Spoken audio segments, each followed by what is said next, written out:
درود پاک پڑھنے کے بے شمار فضائل و برکات ہیں۔ آج ایک ایسی فضیلت درود پاک کی سننی ہے جس کو جب سنتے ہیں طبیعت میں بڑی خوشی داخل ہوتی ہے۔ دنیا میں آپ نے بہت پیارے پیارے پھل دیکھے ہوں گے، فروٹس، اور تقریباً سبھی کو فروٹس پسند ہوتے ہیں۔ کئی پھلوں کا ذکر قرآن مجید میں بھی موجود ہے، اور دنیا میں جائیں ٹریول کریں تو ہر ملک کی ایک خاص بات ہوتی ہے کہ فلاں پھل جو ہے وہ فلاں ملک میں پایا جاتا ہے۔ مگر آج جس قسم کے پھل کی میں بات کرنے جا رہا ہوں، ایسا پھل شاید دنیا میں آپ نے کہیں نہیں دیکھا ہوگا۔ مسلمانوں کے چوتھے خلیفہ مولا کائنات حضرت علی المرتضیٰ شیر خدا کرم اللہ تعالی وجہ الکریم فرماتے ہیں کہ اللہ پاک نے جنت میں ایک درخت پیدا فرمایا ہے۔ اب وہ درخت کیسا ہے؟ فرمایا جس کا پھل سیب سے بڑا، انار سے چھوٹا، مکھن سے زیادہ نرم اور شہد سے بھی میٹھا ہے۔ سائز بھی بتائی گئی، نرم کیسا ہے اور ذائقہ کیسا ہے، اور سبحان اللہ خوشبو کیسی، فرمایا مشک سے بھی زیادہ خوشبودار ہے۔ پھل میں یہی تو دیکھا جاتا ہے نا، ذائقہ کیسا ہے، اس کی سافٹنس، اور پھر اس کے بعد جو ہے اس کی خوشبو کیسی ہے۔ تو اب یہ ملے گا کس کو؟ لیکن فرماتے ہیں درخت ایسا ہے کہ اس کی شاخیں تر موتیوں کی ہیں، تنے سونے کے ہیں، اور پتے زبرجد کے ہیں۔ ہائے ہائے، یہ درخت بھی دیکھنے والا، پھل بھی دیکھنے والا، منہ میں پانی آ رہا ہے۔ اب ملے گا کس کو؟ سنو، مولا علی شیر خدا کرم اللہ تعالی وجہ الکریم فرماتے ہیں اس درخت کا پھل وہی کھا سکے گا جو نبی پاک صلی اللہ تعالی علیہ وسلم پر کثرت سے درود پاک پڑھنے والا ہوگا۔ ہائے ہائے ہائے، سبحان اللہ سبحان اللہ، یہ ہے درود پاک۔ وہ تو نہایت سستا سودا بیچ رہے ہیں جنت کا، وہ تو نہایت سستا سودا بیچ رہے ہیں جنت کا، ہم مفلس کیا مول چکائیں، اپنا ہاتھ ہی خالی ہے۔ اللہ اکبر، درود پاک تو جنت میں لے جانے والا وظیفہ ہے۔ بلکہ میں ایک بات کہوں کہ ذرا ایک بار کبھی اکیلے میں بیٹھ کر اگر آپ سے میں سوال کروں کہ آپ کیا چاہتے ہیں، آپ کی ڈیزائرز کیا ہیں، آپ کی خواہشیں کیا ہیں، نوٹ کریں۔ دنیا میں کیا چاہیے ایک مسلمان کی حیثیت سے؟ مرتے وقت آپ کیا چاہتے ہیں؟ اچھا، قبر میں کیا چاہتے ہیں؟ اور جب محشر کے دن اٹھیں تو وہاں آپ کیا چاہتے ہیں؟ ایک بار لکھ لیں اس کو۔ اب میں آپ کو کئی حدیثوں کا نچوڑ پیش کرنے جا رہا ہوں، بہت ساری حدیثیں ہیں، اس کا عطر پیش کر رہا ہوں، اور غور سے سنتے جائیے، اور ہو سکے تو ہر جملے کے بعد سبحان اللہ کہتے جائیے، طبیعت ہری بھری ہو جائے گی۔ اگر آپ چاہتے ہیں کہ آپ کے کاروبار میں رزق میں برکت ہو جائے تو درود پاک پڑھیے۔ آپ چاہتے ہیں آپ کی بیماری دور ہو جائے، آپ درود پاک پڑھیے۔ آپ چاہتے ہیں آپ کی ٹینشن دور ہو جائے، آپ درود پاک پڑھیے۔ آپ چاہتے ہیں آپ کی عزت میں اضافہ ہو جائے، آپ درود پاک پڑھیے۔ اور سنیں، آپ چاہتے ہیں مرتے وقت کلمہ نصیب ہو اور نبی پاک کا دیدار ہو جائے، آپ درود پاک پڑھیے۔ آپ چاہتے قبر میں نبی پاک کا جلوہ نصیب ہو جائے، آپ درود پاک پڑھیے۔ سنیے، محشر کے دن نبی پاک کے پرچم تلے اٹھنا چاہتے ہیں تو درود پاک پڑھیے۔ آقا کے پیچھے پیچھے جنت میں جانا چاہتے ہیں تو درود پاک پڑھیے۔ اور سنو سنو، نبی پاک کا دیدار کرنا چاہتے ہیں تو درود پاک پڑھیے۔ مدینے جانا چاہتے ہیں اور بار بار جانا چاہتے ہیں تب بھی درود پاک پڑھیے۔ اب مجھے بتاؤ، کچھ رہ گیا ہے؟ اور کوئی چیز باقی رہ گئی ہے جو دنیا میں چاہیے تھی، مرتے وقت چاہیے تھی، مرنے کے بعد چاہیے تھی؟ کاروبار بھی اچھا ہو جائے، رزق میں برکت ہو جائے، ٹینشنیں دور ہو جائیں، ذلیل نہ ہوں، عزتیں بڑھ جائیں، کلمہ مل جائے، نبی پاک کا دیدار ہو، جب تک زندہ رہوں مدینے جاتا رہوں، اور خواب میں آقا کی زیارت بھی ہو جائے، پھر نبی پاک جنت میں ساتھ لے جائیں، پھر بچتا کیا ہے؟ کمال یہ ہے کہ ہر وہ خواہش جو میری ہے، اور میں نے اپنی طرف سے باتیں نہیں کی، ماشاءاللہ جو علماء بیٹھے ہیں، مبلغین بیٹھے ہیں، ان کو یاد آ رہا ہوگا کہ ہر جملے کے پیچھے کوئی نہ کوئی فضیلت حدیثوں میں اور روایتوں میں موجود ہے، کہ یہ سب چیز نبی پاک نے بتائی ہوئی ہے کہ یہ کرتے جاؤ، درود پڑھتے جاؤ، تمہیں یہ بھی ملے گا، تمہیں یہ بھی ملے گا، تمہیں یہ بھی ملے گا۔ جبھی تو شاعر نے کہا نا، ہر درد کی دوا ہے صلی علی محمد، whatever calamity you have, whatever problem, کوئی مسئلہ ہے، مسئلہ ہے نا، بتا تو رہا ہوں کہ ہر درد کی دوا ہے۔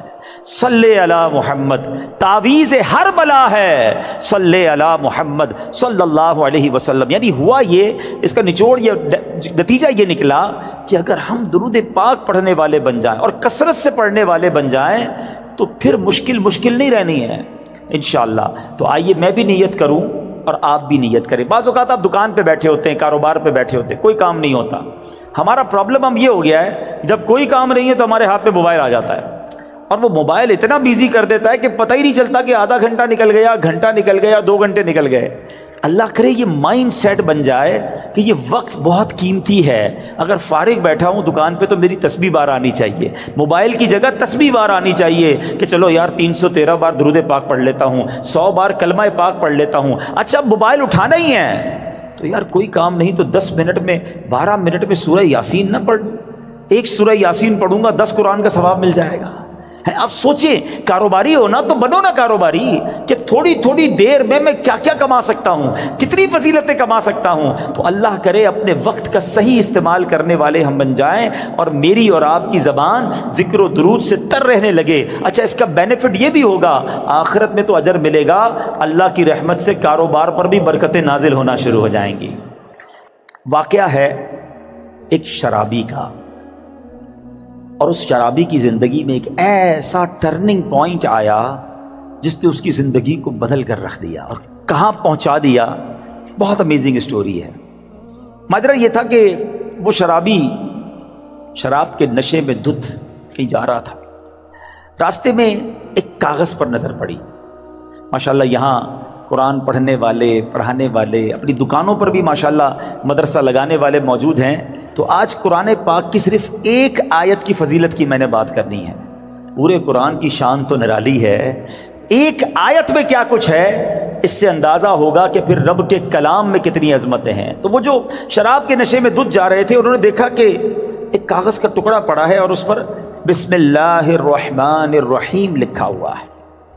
اب اس کو خیال آیا کہ میرے رب کا نام زمین پر، ادب کا خیال آیا، عزت کا خیال آیا کہ یہ نہیں ہونا چاہیے۔ حالانکہ وہ غلط کام کر رہے تھے، شراب میں تھے، مگر عطر خریدا، اس کاغذ کے ٹکڑے کو صاف کیا، اسے عطر لگایا اور بلند جگہ پر رکھا۔ اس کے بعد وہ اپنے کام میں مگن ہو گئے۔ اسی رات ایک بزرگ کو خواب میں زیارت ہوئی کہ جاؤ میرے اس بندے کو جا کر کہو کہ تم نے میرے نام کو پاک اور صاف جگہ پر رکھا، بلند جگہ پر رکھا، ہم تمہارے نام کو بھی بلند کریں گے۔ اب بزرگ اس بندے کو جانتے تھے، کہ وہ تو شرابی ہے، شرابی کے لیے یہ پیغام کیسے ہو سکتا ہے؟